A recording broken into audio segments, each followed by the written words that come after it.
வணக்கம் நண்பா. இதுவரைக்கும் ரெஸ்லிங் இண்டஸ்ட்ரியில் மணி இந்த பேங்கை வின் பண்ணவங்களை பற்றியும் அவங்கெல்லாம் எப்படி கேஷிங் பண்ணி எப்படி வின் பண்ணாங்க அப்படிங்கிறத பற்றி தான் டாப்பிக்காக பார்க்க போகிறோம்.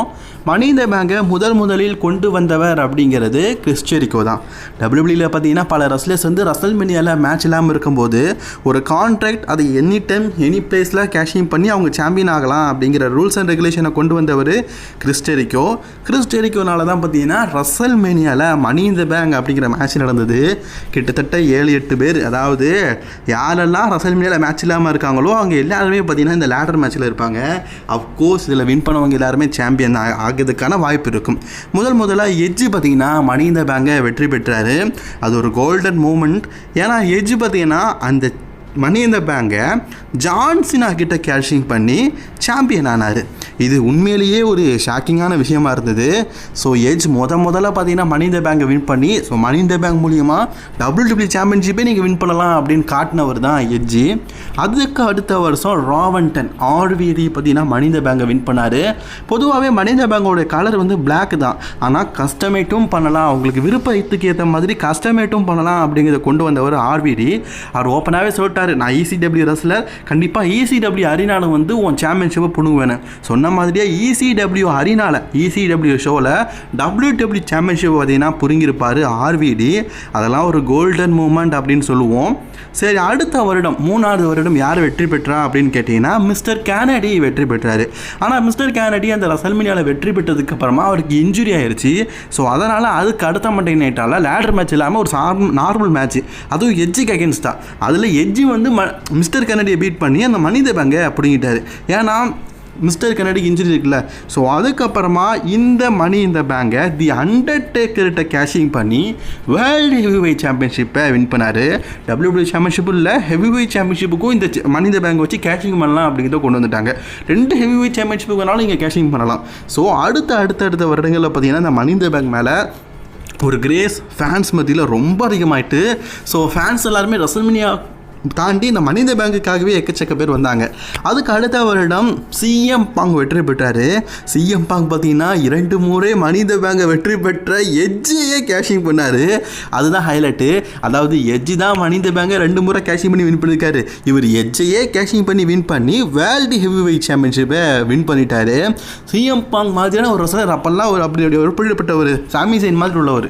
அவர் வந்து ஹெவிவெயிட் சாம்பியன் ஆனதுக்கு காரணம் அந்த மணி இந்த பேங்க் இயர்லி மறக்க முடியாது. அண்ட் அதுக்கு அடுத்த வருடமும் CM பாங் மணி இந்த பேங்கை வின் பண்ணார். தொடர்ந்து 2 வருடம் வெற்றி பெற்று அதுக்கு அடுத்த வருடமும் ஹெவிவெயிட் சாம்பியன்ஷிப் அப்போ ஜெஃப் ஹார்டிட்ட இருந்து வின் பண்ணார். 2 முறை தொடர்ந்து வின் பண்ணவர் ஒரே ஒரு ஆள் தான், அது நம்ம CM பாங்.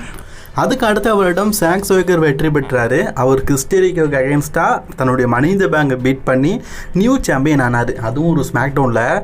ஆக்சுவலி கைஸ், அந்த வருஷம் 2010 3 மணி இந்த பேங்க் நடந்திருக்குது. ரெஸ்ல்மேனியாவில் மணி இந்த பேங்க் மேட்ச் முடிஞ்சதுக்கப்புறமா மணி இந்த பேங்க் பேப்பர் வியூ அப்படிங்கிறத அடுத்த 3 மாதத்தில் கொண்டு வந்தாங்க.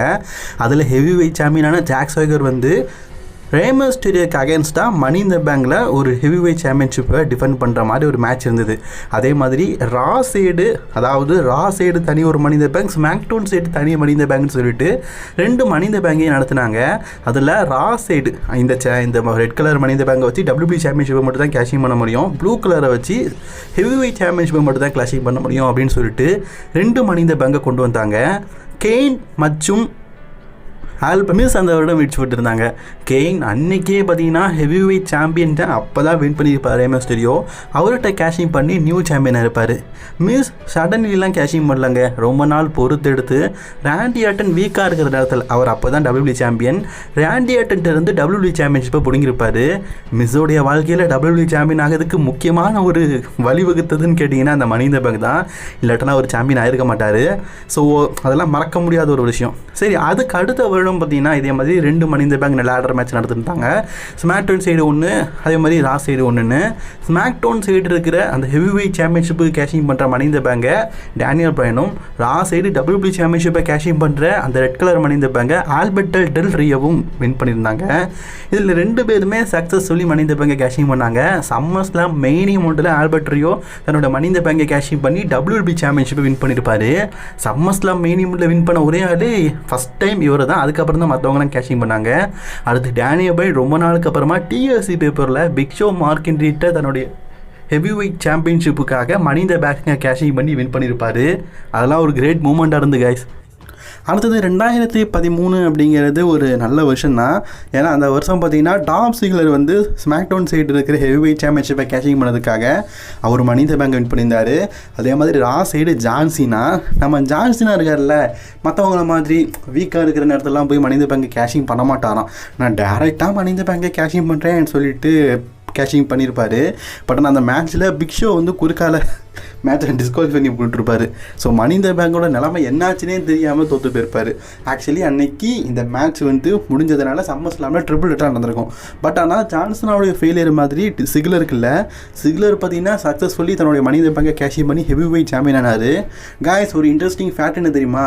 மணி இந்த பேங்க் ரெட் கலரை வின் பண்ணியிருந்த ஜான்சினா ஃபெயிலியர் ஆக்கியிருந்தார்ல, அதே மாதிரி ஸ்மாக்டவுன் சைடு இருக்குல்ல blue colour money in the bank இருக்குல்ல, அதுக்காகவும் டிஎல்சி பேப்பரில் டாப் சிக்லருக்கு அகேன்ஸ்டாக மோதியிருந்தார். ஒரே வருஷத்தில் 2 மணி இந்த பேங்க் வேணும்னு சொல்லிட்டு மோதியிருந்தார். பட் அதில் டாப் சிக்லர் சக்ஸஸ் சொல்லி அவருடைய மணி இந்த பேங்கை அகெயின் ரீடைன் பண்ணிட்டார். நல்ல வேலை அந்த வருஷம் வின் பண்ணலை. ஏன்னா சிக்லர் அதன் மூலியமாக தான் ஹெவி வெயிட் சாம்பியன் ஆனார். அதுக்கு அடுத்த வருடம் 2 பேர் வெற்றி பெற்றிருந்தாங்க, டேமியன் சாண்டா மற்றும் ராண்டி ஆர்டன். இவங்க 2 பேரோட கேஷிங்கும் நல்லா இருந்தது. பட் ஆனால் டேமியன் சாண்டா அவருடைய கேஷிங்கை ஃபெயிலியர் பண்ணிட்டார். ஆக்சுவலி சம்மர் ஸ்லாமோட மெயின் ஈவெண்ட்டில் டேனியல் பிரையன் டபிள்யூபிள்யூ சாம்பியன் ஆகிருக்கும் போது, அப்போ ட்ரிபிள் ஹெச் வந்து டேனியல் பிரையனுக்கு அகேன்ஸ்ட் ஆகும்போது அந்த வாய்ப்பை பயன்படுத்திக்கிட்டு டபிள்யூபிள்யூ சாம்பியன்ஷிப்பை ராண்டி ஆர்டன் வந்து சக்ஸஸ்ஃபுல்லி வின் பண்ணியிருப்பார். ராண்டி ஆர்டனுடைய மணி இந்த பேங்க் வெற்றி அப்படிங்கிறது ரொம்பவே சக்ஸஸ்ஃபுல்லியாக இருந்தது. ஆனால் டேமியன் சாண்டாக்கு அப்படி இல்லை. ஆக்சுவலி அவருடைய மணி இந்த பேங்கை பார்த்தீங்கன்னா கோடி ரோட்ஸ் வந்து கடலில் தூக்கி எரிஞ்சிருவார். அதுக்கு பதிலாக புது மணி இந்த பேங்க் அவர் கொண்டு வந்திருப்பார். அது ஒரு கஸ்டமேட் மணி இந்த பேங்க்.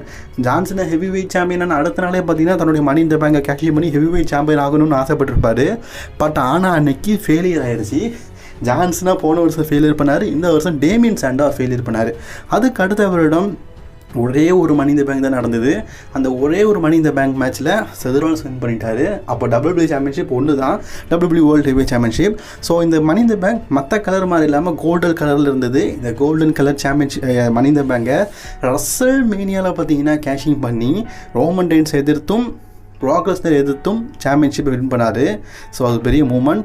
அதுக்கு அடுத்த வருடம் 2015 நினைக்கிறேன். ஸோ அப்போது மணி இந்த பேங்கை வெற்றி பெற்றது நம்ம ஷேமஸும் சக்ஸஸ்ஃபுல்லி பார்த்தீங்கன்னா அப்போ தாங்க ரோமன் ரெயின்ஸ் வந்து டபிள்யூபிள்யூ சாம்பியன்ஷிப் வின் பண்ணியிருப்பார். வின் பண்ண உடனே தன்னோட மணி இந்த பேங்கை கேஷிங் பண்ணி அன்னைக்கே டபிள்யூபிள்யூ சாம்பியன் ஆயிருப்பார். இப்போ நான் சொன்ன வருடம்லாம் பார்த்தீங்கன்னா ஒரே ஒரு மணி இந்த பேங்க் தான் நடந்தது. அதுக்கு அடுத்த வருடம் டீன் ஆம்ப்ரோஸ் வின் பண்ணார். அப்போவும் ஒரே ஒரு டைட்டில் தான். மணி இந்த பேங்கை வின் பண்ண அன்றைக்கே பார்த்தீங்கன்னா செதரால்ஸ் அப்போ தான் டபிள்யூபிள்யூ சாம்பியன்ஷிப் வின் பண்ணியிருப்பார். ரோமன் ரெயின்ஸ்லேருந்து அவர் அட்டாக் பண்ணி மணி இந்த பேங்கை கேஷிங் பண்ணி அன்றைக்கே பார்த்தீங்கன்னா டீன் ஆம்ப்ரோஸ் வந்து டபிள்யூபிள்யூ சாம்பியன்ஷிப் வின் பண்ணியிருப்பார்.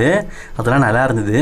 அதுக்கு அடுத்த வருடம் பார்த்தீங்கன்னா ஸ்மாக்டவுன் சைடு மட்டுமே மணி இந்த பேங்க் நடந்தது. ஸ்மாக்டவுன் ரெஸ்லர்ஸ் மட்டும்தான் அந்த பேப்பரில் இருந்தாங்க. அதனால் ஸ்மாக்டவுன் சைடு உமன் டிவிஷனுக்கும் சொல்லிட்டு மணி இந்த பேங்க் கொண்டு வந்தாங்க. மென் டிவிஷனை பொறுத்த வரைக்கும் பேரன் கார்பன் வின் பண்ணியிருந்தார். ஆனால் பேரன் கார்பனோட கேஷிங் ரொம்பவே கேவலம். ஆக்சுவலி அந்த டைமில் சின்ஸ்கே நாகமோட தான் மணி இந்த பேங்கை வின் பண்ணுவார்னு நினச்சோம். பட் அதெல்லாம் டோட்டலி சேஞ்ச் ஆகி பேரன் கார்பன் வின் பண்ணியிருப்பார். மணி இந்த பேங்கை ஒரு ஸ்டூபிட் தனமாக கேஷிங் பண்ணவர் இவர் தான். சம்மர் ஸ்லாமுக்கு முன்னாடி நாள் கேஷிங் பண்ணி அன்றைக்கே தோற்று போயிருப்பார். அதெல்லாம் அது ரொம்பவே கேவலமாக இருந்து கைஸ். எனக்கெல்லாம் அது பிடிக்கவே இல்லை. அதே மாதிரி உமன் சைடு கார்மெல்லா வின் பண்ணியிருப்பாங்க. கார்மெல்லாவுடைய கேஷிங் அப்படிங்கிறது ரொம்பவே சக்ஸஸ்ஃபுல்லி இருந்தது. கார்மெல்லா பார்த்தீங்கன்னா ரெசல்மேனியாக்கு அடுத்த நாள் தன்னுடைய மணி இந்த பேங்கை ஷார்லட் ஃப்ளேர்கிட்ட கேஷிங் பண்ணி நியூ ஸ்மாக்டவுன் உமன் சாம்பியன்ஷிப்பை வின் பண்ணியிருப்பாங்க. அந்த மூமெண்ட் பார்த்தீங்கன்னா நல்லா இருந்தது. ஆக்சுவலி மென் டிவிஷனில் சொதப்பிட்டாங்க.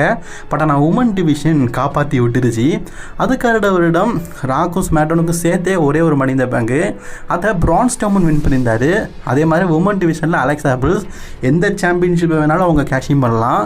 பிரான் ஸ்ட்ரோமன் பெரிய ஊராயிட்டாருங்க. அவர் என்ன தெரியுமா, நானும் வந்து ஜான்சனா மாதிரி நேருக்கு நேர் தான் மணி இந்த பேங்கை கேஷிங் பண்ணுவேன் அப்படின்னு சொல்லிட்டு ரோமன் ரெயின்ஸுக்கு அகேன்ஸ்டாக ஹெலினஸில் மேட்ச்சில் வந்து மணி இந்த பேங்கை கேஷிங் பண்ணார். அதுக்கு டைரக்ட்லி மோடி இருக்கலாம் தானே. அதில் நம்ம ப்ராக் லெஸ்னர் குறுக்கால வந்து 2 பேரையும் அட்டாக் பண்ணதுனால இதை அப்படியே விட்டுட்டானுங்க.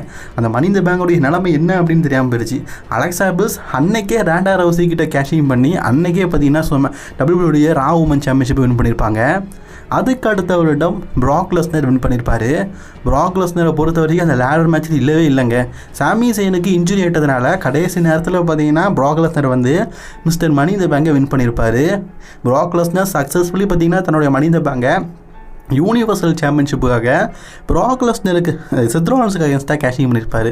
எக்ஸ்ட்ரீம் ரூல்ஸ் பேப்பரில் சக்ஸஸ்ஃபுல்லி யூனிவர்சல் சாம்பியன்ஷிப்பை வின் பண்ணியிருப்பார். ஆக்சுவலி கடந்த சில வருடமாகவே WW money in the bank வந்து ஃபெயிலியராக இருக்கும். பட் ப்ராக் லெஸ்னரோடது மட்டும் சக்ஸஸ் ஆகிட்டு. உமன் டிவிஷனில் பெய்லி வந்து வின் பண்ணியிருப்பாங்க. அவங்க மணி இன் தி பேங்க் அதே பேப்பரில் கேஷிங் பண்ணி அன்றைக்கி ஸ்மாக்டவுன் உமன் சாம்பியன்ஷிப்பை வின் பண்ணியிருப்பாங்க. உமன் டிவிஷனை பொறுத்த வரைக்கும் அன்றைக்கே வின் பண்ணி அன்றைக்கே கேஷிங் பண்ணுறது அப்படிங்கிறது சாதாரணமாக போயிடுச்சு. அதுக்கு வருடம் ஆடியன்ஸே இல்லாத அரினால கிட்டத்தட்ட டபிள்யூ பார்த்தீங்கன்னா அவங்களுடைய ஹெட் கோர்ட் ஆஃபீஸ் நடத்திருந்தாங்க. உமன் டிவிஷனில் ஆஸ்கா வந்து money in the bank win பண்ணியிருப்பாங்க. அப்போ பெக்கி லிஞ்ச் ப்ரெக்னெண்ட்டாக இருந்ததுனால அந்த மணி இன் தி பேங்குக்குள்ளேயே பார்த்தீங்கன்னா ரா உமன் சாம்பியன்ஷிப்பை வச்சு அதுக்கு அடுத்த நாள் மண்டே நைட்ரால் பெக்கி லிஞ்ச் நான் ப்ரெக்னெண்ட்டாக இருக்கேன், நீ வந்து சாம்பியன் அப்படிங்கிற மாதிரி சொல்லிட்டாங்க. மென் டிவிஷனில் ஓட்டிஸ் வின் பண்ணியிருப்பார்.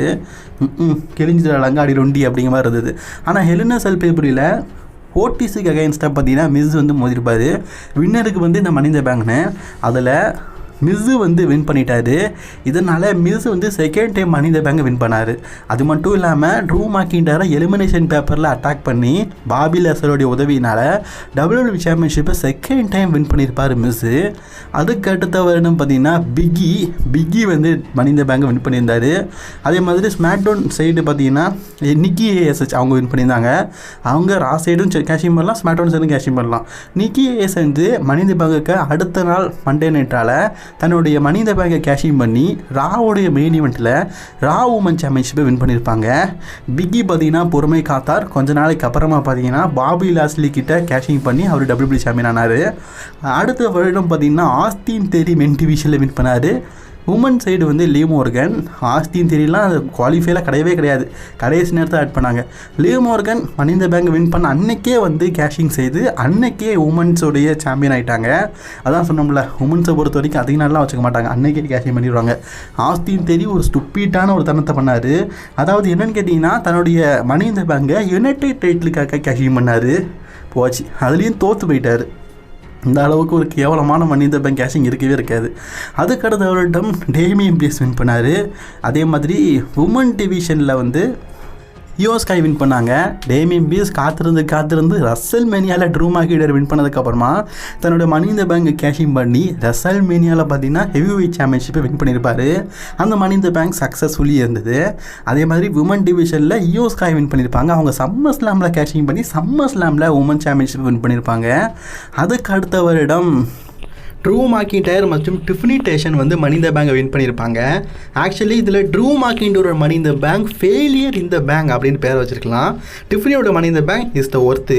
அதாவது அன்னைக்கே நான் கேஷிங் பண்ணுறேன்னு சொல்லிட்டு பங்கமாக கொண்டு போனாங்க. ஆனால் ட்ரிபிள் ஹெச் வந்து மணி இன் தி பேங்கை மதிக்காமல் ஸ்டோரிக்கு மட்டும் முக்கியத்துவம் கொடுத்து மணி இன் தி பேங்கை கேஷிங் பண்ணியும் ட்ரூ மாக்கின்டையர் தோத்துட்டார் அன்னைக்கே. மோசம் இல்லை. பட் ஆனால் டிஃபினி சக்ஸஸ்ஃபுல்லி அவங்களோட மணி இன் தி பேங்கை கேஷிங் பண்ணி கரண்ட்லி இப்போ அவங்க உமன் சாம்பியனாக இருக்கிறாங்க. அதுக்கு காரணம் மணி இன் தி பேங்க். அது மட்டும் இல்லைங்க, இந்த 2025 2 பேர் மணி இன் தி பேங்கை வின் பண்ணியிருக்கிறாங்க. அதில் நம்ம மியோமியும் செத் ராலின்ஸும் அடங்குவார்கள். இவங்க 2 பேரும் இன்னும் மணி இன் தி பேங்கை கேஷிங் பண்ணல. அப்படி கேஷிங் பண்ணால் சக்ஸஸ்ஃபுல்லி வின் பண்ணுறாங்களான்னு வெயிட் பண்ணி பார்ப்போம். இது வரைக்கும் மணி இன் தி பேங்கை வின் பண்ணதில் உமன்ஸில் 100% கேஷிங் சக்ஸஸ்ஃபுல்லாக இருக்குது. மென் டிவிஷனில் 76% மட்டுமே கேஷிங் சக்ஸஸாக இருக்குது. மிச்சம் இருக்கிற 24% ஃபெயிலியராக இருக்குது.